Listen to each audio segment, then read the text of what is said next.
Coming up on The Whitney Reynolds Show. My life was turned upside down, to quote the show, in a different way when my daughter was diagnosed with epilepsy right at the exact same time as I got the job as Hamilton. So I used the sort of analogy of like holding onto a parachute and a rocket at the same time. The Whitney Reynolds Show is made possible by Yates Protect, a minority-owned business focused on protecting communities and providing solutions to safety problems for public and private institutions, including air purification, metal detectors, thermal detection, and more. Safety is a right, not a privilege. And by O'Connor Law Firm. When it comes to your injuries, we take it seriously. Carrie McCormick, a real estate broker with Ant Properties. With more than 20 years of experience, she understands the importance of the customer relationship during your real estate journey. Theraderm, committed to developing skin products designed to restore and promote natural beauty. Cyton, because results matter. Additional funding provided by Midwest Moving and Storage, Galileo, The Gumdrop by Delos Therapy, Happy to Meet You, Kevin Kelly with Jameson Sotheby's International Realty, Fresh Dental, Ella's Bubbles, Tutu School Chicago, High Five Sports Camp, and these funders.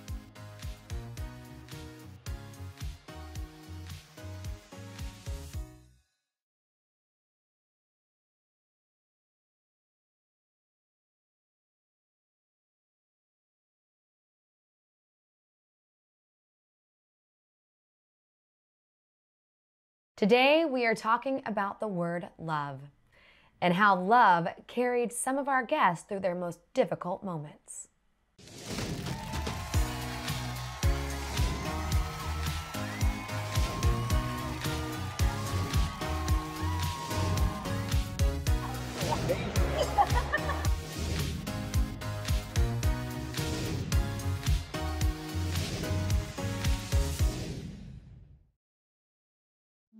It was a hard year. Ask anyone. COVID, a virus we were learning about by the day, was impacting every aspect of life. The virus for some became the difference between life or death. However, for one rural Illinois family, beating COVID was a short victory for what they were about to encounter. Something doctors are calling COVID psychosis. Some people do MRIs of the brain and you can see some white matter lesions after COVID infection, but those do not always translate to the symptoms. So there are patients who do have this psychosis and they never have anything that shows up on imaging. They really were normal per se prior to COVID. And then afterwards, it was like night and day. All of a sudden, they're paranoid. They don't want to go outside. They think someone's after them. They have hallucinations. So it's a very clear-cut diagnosis. And the only thing that changed was COVID. And for the Price family, the term COVID psychosis would impact them forever. We were very scared because he's a strong, healthy guy, very healthy farmer. He was a linebacker football player, just still a really good, healthy guy. And so he just kept saying when he was in the hospital, how did this happen? How did I get this sick? But, he was in there and, nobody, even the nurses and doctors don't come in unless it's an emergency because everybody has to mask up and gown up before they come in. So it's a very slow process. So he would call in a panic, my monitors have been going off for 30 minutes and nobody's coming in. So I would call the nurses station, and I just have always been a great source of strength for him emotionally, and so not being able to be there with him was scary for him. And going back to that you couldn't be with him, y'all have always been together. We are with each other all of the time. College sweethearts. Mm-hmm. So there has never been a time really that y'all were separated. No. Mm-mm. You've also had kids that have needed different things at different times. You've adopted one child. Mm-hmm. You have a kid with special needs. Mm-hmm. Would you consider your marriage happy and strong? Very much. I mean, we always said life is tough, but we are tougher. And we had weathered so many storms, and not many people, even with a child like our son with severe disabilities, he was born in the NICU and stayed there for almost 4 months. And so just that alone can be so much on a marriage. And we're a great team. We were the best team, and that's, something we took a lot of pride in, and, we're very proud of what we'd been through. When people go into the hospital with COVID and they get released, you see the videos and it can be a celebration. They're like, yay, I'm out, like I'm breathing on my own. And little did you know that that's where your real battle was going to begin. Yeah, we had no idea, and that's why I have gone into this awareness campaign, is because had somebody said to me, be aware of neurological symptoms, be aware of change in behavior, none of that. You get your discharge papers and it's all about, oxygen and breathing and temperatures. And with each day, we would just lay there and he would be holding my hand just saying, I'm so scared, which is not my husband. When did you see a complete decline in mood and a shift in behavior? Yeah. Thursday into Friday especially, he just kept pacing the house. His clothes weren't the way he normally wore them. He wasn't talking like himself. He would sit in a chair and put his hands to his face and just take deep breaths and wouldn't know to verbalize what was going on. He would say sometimes that, I have to get the farming done. And I'm like, honey, it's February. There's no farming to be done. You've not lost any time. Was there a history of mental illness in the family? No. Depression? No, So all this behavior was very, very uncharacteristic. Saturday night was really tough. I made my daughter stay home. I thought if anybody could get him to perk up, would be her. They were best friends. They did everything together. He never left our home without going into her room in the morning to give her a kiss goodbye. Ever, never. And that night we made his favorite meal. We laid on the couch as a family and snuggled, all of his favorite things. We finally got him to rest and lay down on the couch, and he fell asleep, and we were thinking victory. We got him to sleep, and he went to sleep that night, and we woke up the next morning. He got up early. So I made him breakfast, and he's like, I feel better. I slept better. And he just seemed better. And he's like, I'm going to go out to the office and just do some paperwork because, it'll help my mind doing something. And, that was the plan, is I was going to feed our son and then head out there.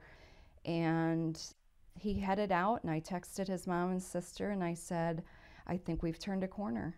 He's doing better today. I was going to leave, and for whatever reason, I looked at Find My Friends and noticed he was at our other farm. He wasn't at the office, which wasn't a red flag, right? Because he'd been sick.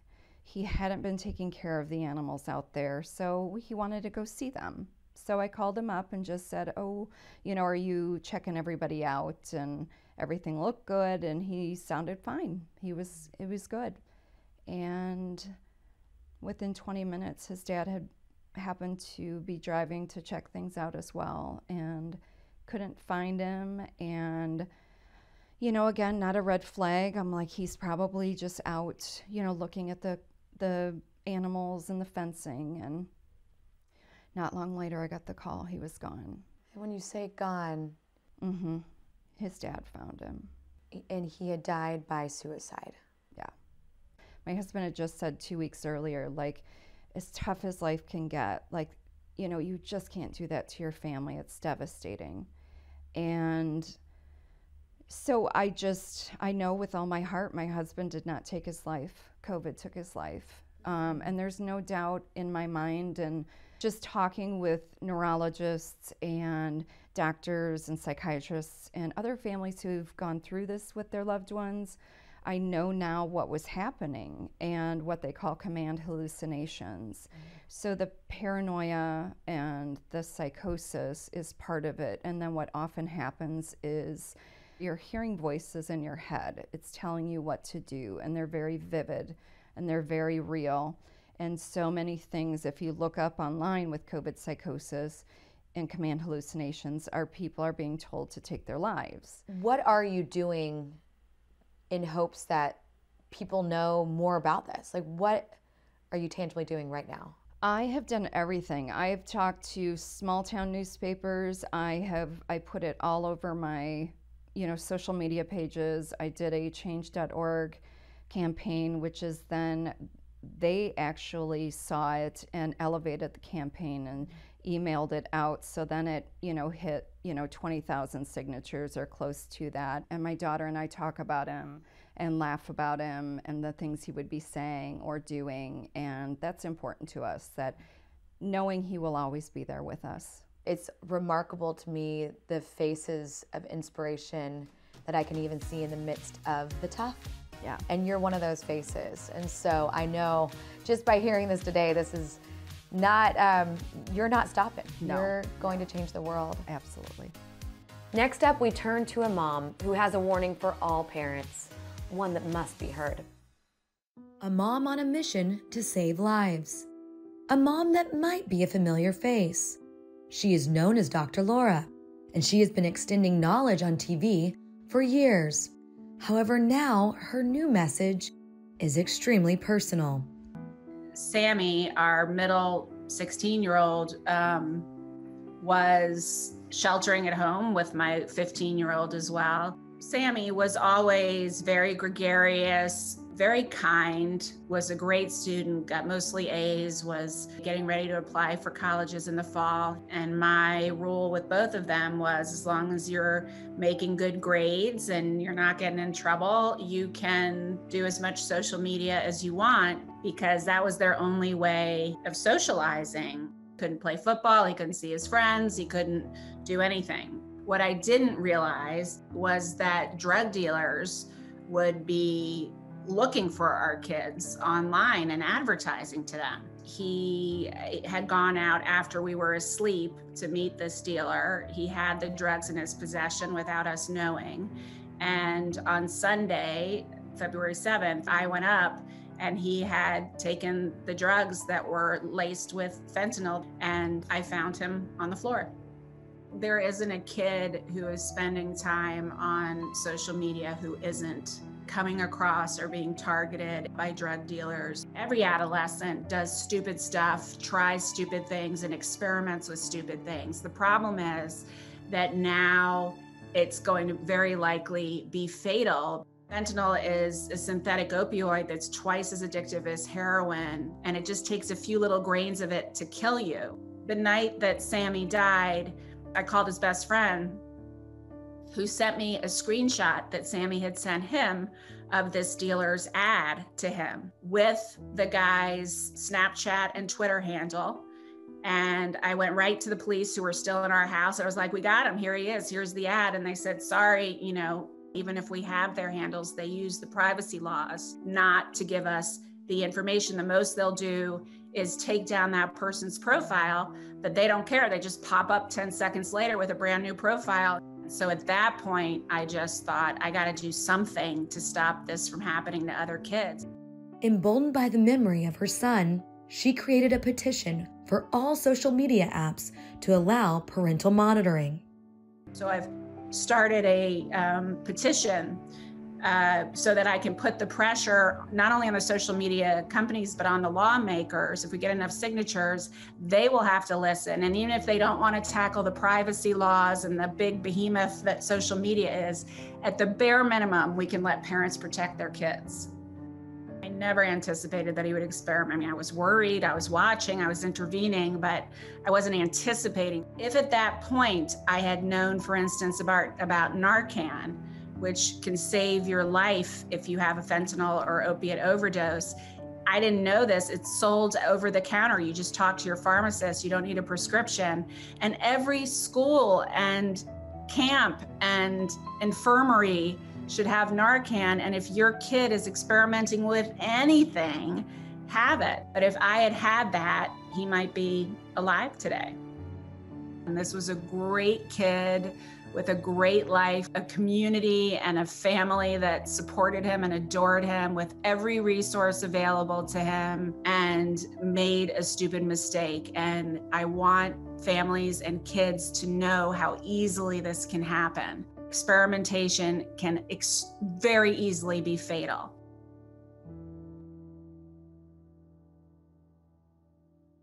From a mom now turning to a dad who also lost a child.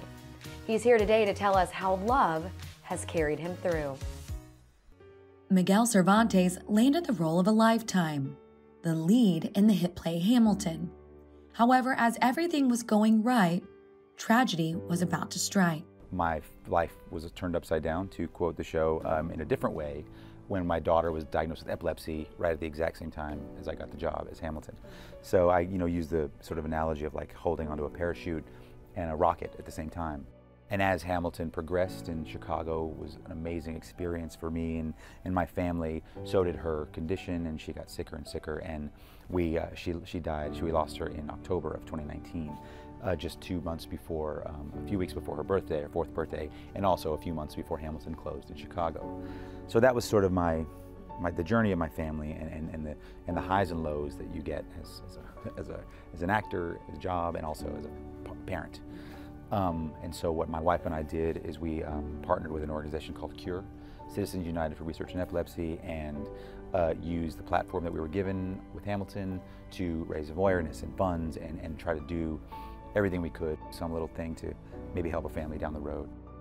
Did it take you a second to know there's no accident that I have this platform as well? I need to do something bigger in my daughter's name? Yeah, I think while it is sort of easy to sort of ride the wave of Hamilton and think about, sometimes I kind of thought of maybe we're being cheated out of being able to enjoy this life, this Hamilton life, and coming to Chicago and all the things. And we got to do those things, right? I got to do the anthem at the Wrigley and the White Sox and the Bears game and all these things. But then sort of we're forced into this other life, and rather than get upset, rather than get angry or sort of questioning why it was us, it does kind of immediately pivot to, while this is not a club you ever want to be part of, if you're not going to use this platform to try to help, then it feels like a waste. In the memory of his daughter, he continues to use his platform to raise awareness as Hamilton comes back to theaters. And now that you know that Hamilton's opening back up, what does this feel like after a year of did you practice your me's in the shower? What did you do? It's sort of talking about going to rehearsals and how to, prepare our bodies and our voices to go back into this life. Do you think you're going to come back with even a higher energy? Yeah. Heck yeah. Well, I mean, there's not only I haven't used my voice as much as I normally do, so I can sing a lot better. That I'm not using the calluses that built up have sort of eased away. I'm like, wow, this is great. So there's going to be this renewed energy, and not just for Hamilton, not just for us and my job, but it's going to be for New York City and Broadway and theater and sharing community and sharing space and being people and a renewed and beginning anew in this sort of weird time that we're all living in, and sort of people talk a lot about not going back but going forward. And I think that's really important as we get back into this. And normally on Broadway, if you start in a show, you just jump on the train and you just go. And there's the next person in line, whether it's Hamilton or Angelica and Aaron Burr, Elphaba and Wicked, Glinda or whatever. You're just the next person who does it, and there's no real fanfare. Here, all of a sudden, where there's going to be another opening night for these shows that have run for years and years and years. So we are given a kind of energy and a spark that maybe wouldn't have been there before. It's going to be great. On a mission to save lives, Dr. Yates has seen trauma firsthand. As an experienced surgeon, he knows just how valuable and precious life can be. And in a world that is constantly changing and posing new threats, he had no choice but to step in and take action. Well, the way I think about everything is, a lot of people make things a lot more difficult than need be. And say the problem of mass shootings in public, in schools and airports, or just in the public. I thought, just like an airport, when you go to the airport, there are no mass shootings. Nobody just gets shot in the airport. And there's a reason for that, because there's a metal detector, X-ray equipment, and you have to go through some level of security. So what I wanted to do was bring that to the masses, to prevent Columbine and shootings everywhere. So I started a company, and we distribute X-ray detection equipment, metal detection equipment, and handheld metal detection equipment. Now, my thought, I'm a graduate of Chicago Public Schools, I think all schools should have this. Now, there's a lot of pushback from that because a lot of people will say, well, I don't want my kid feeling like he's going to jail every day or things like that. That's one argument. But on the flip side, if you have that equipment there, it's definitely a deterrent because people will not bring a gun to school. You know, just by having these measures, it doesn't mean you've given up or, you know, you're making a statement. Situation changes, you have to change your solution. His determination to impact people's lives beyond his role as a surgeon unlocked his true potential. He now shares the message of believing in yourself and your goals. As you get older, you figure out, I mean, sometimes you just think there's just so many bright people in the world and they just come up with these fantastic things. But as you get older and you see that everybody's pretty much the same, you know, and you can solve a problem just as easy as somebody else can solve a problem. And then you meet people that, you know, you're saying, wow, this person is so dynamic, you know, and then you meet them and they're, you know, a regular person and you say, well, they can do it. I can just put myself in the right places and do it as well. And then I just start thinking about complex things that I could simplify. You have to be able to believe that and actually from that do something about it. So that took me to my 30s to take it just from being a doctor to say, oh, I can do some other things, and then put it on paper and then take it to the next step. Next up, we sit down with 3 people whose lives were saved because of love. My name is Frank Robb. I am known as Alligator Robb.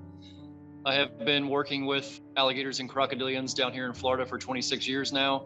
I was called to Chicago to catch an alligator in 2019. Hi, my name is Larissa May, also known as Lars, and I'm the founder and executive director of Half the Story. I am Joe Fisher, and I am a recovering lawyer, former president of an insurance company, and currently the co-founder of BIAN, which is a private member club. These 3 entrepreneurs have something in common. They listened to love, followed their heart, and pursued their passion. Because of that, they are all alive today. I was alone in my dorm room. I had suicidal thoughts. I found out in November of 2020 that I needed heart surgery, or, you know, I wasn't going to be here anymore. I had some tingling and numbness in my leg, and the team at BIAN, a massive team of people trying to figure out the why. All 3 at a different crossroad, at the intersection of self-love and discovery. Once I was able to fall back in love with myself, both offline and online, I wanted to build the nonprofit that I needed as a young person. The way things have worked out from everything from Chicago, it was hard to understand at the time why the good Lord put me there. But looking back now, I understand I was sent there so that I would have opportunities to be able to help the surgery be funded. Without the starting BIAN and having this club behind me in the journey, you know, I would have had a terminal diagnosis. Love prevailed and made way for these 3. It is truly a miracle you are in the studio with us today, Joe. Welcome. Thank you, thank you. I am in awe of your story, actually all 3 stories we just watched, because really you had to be doing what you love, and because of that, it saved your life. 100%. Absolutely correct. But for BIAN and the intervention and the journey I've been on, I would have been like a lot of people, and I would have lived with this situation without knowing it, and I would have had a terminal diagnosis. I mean, at the end of the day, I was just unhappy with the things I was doing. So I was, you know, president of an insurance company. I was traveling every week. I had 2 young children. I wasn't fulfilled. I wasn't happy from a business perspective, and my life was suffering. My physical life was suffering. I felt myself, you know, going in a direction I didn't like.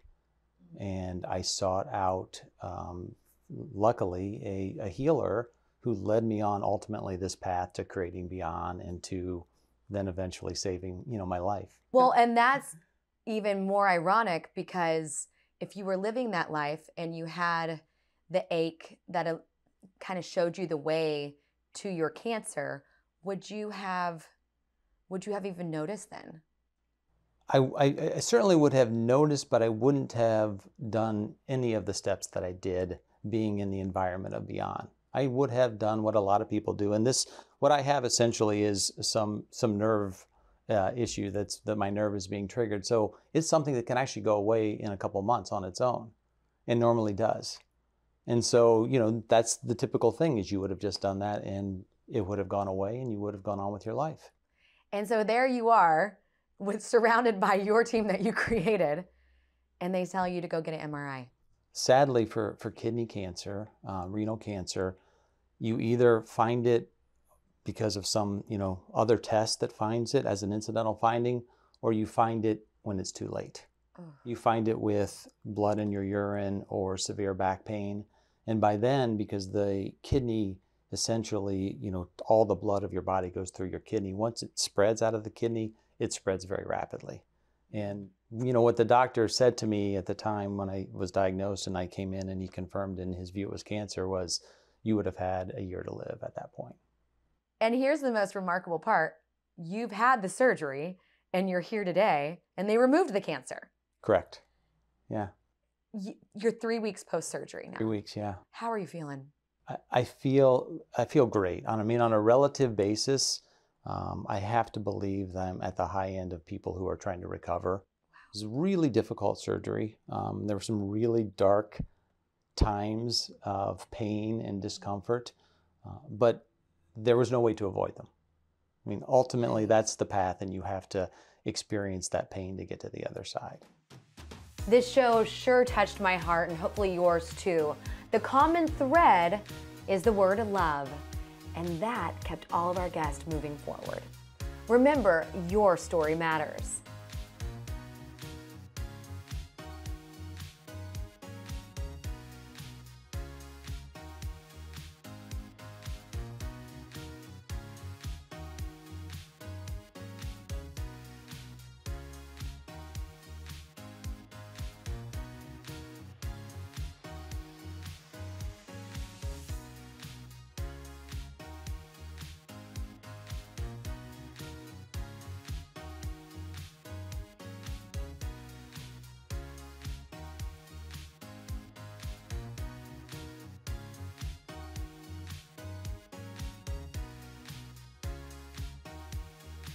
The Whitney Reynolds Show is made possible by Yates Protect, a minority-owned business focused on protecting communities and providing solutions to safety problems for public and private institutions, including air purification, metal detectors, thermal detection, and more. Safety is a right, not a privilege. And by O'Connor Law Firm. When it comes to your injuries, we take it seriously. Carrie McCormick, a real estate broker with Ant Properties. With more than 20 years of experience, she understands the importance of the customer relationship during your real estate journey. Theraderm, committed to developing skin products designed to restore and promote natural beauty. Cyton, because results matter. Additional funding provided by Midwest Moving and Storage, Galileo, The Gumdrop by Delos Therapy, Happy to Meet You, Kevin Kelly with Jameson Sotheby's International Realty, Fresh Dental, Ella's Bubbles, Tutu School Chicago, High Five Sports Camp, and these funders.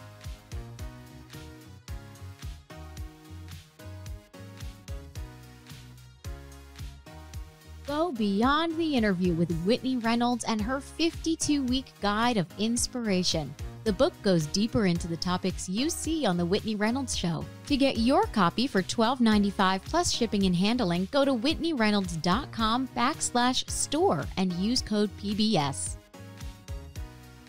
For more information on today's program, visit whitneyreynolds.com or follow us on social media, on Twitter @Whitney Reynolds and on Instagram @Whitney_Reynolds.